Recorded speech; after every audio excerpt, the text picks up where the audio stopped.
Le Premier ministre tunisien est à Genève depuis hier. Mehdi Jomra participe au 4e Forum mondial de l'investissement organisé par la Conférence des Nations Unies sur le commerce et le développement.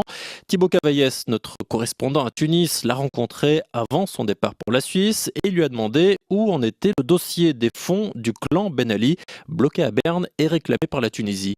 Avec le gouvernement suisse, nous avons d'excellents rapports. Nous discutons tout le temps à travers aussi l'ambassadrice aujourd'hui de Suisse en Tunisie.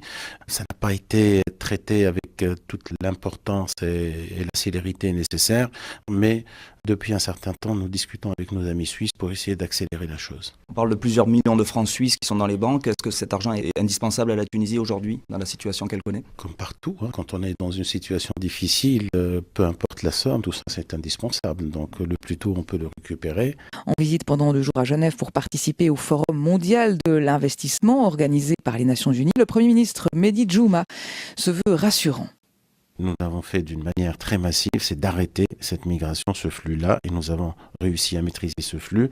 Et puis pour ceux qui reviennent, nous les mettons sous contrôle.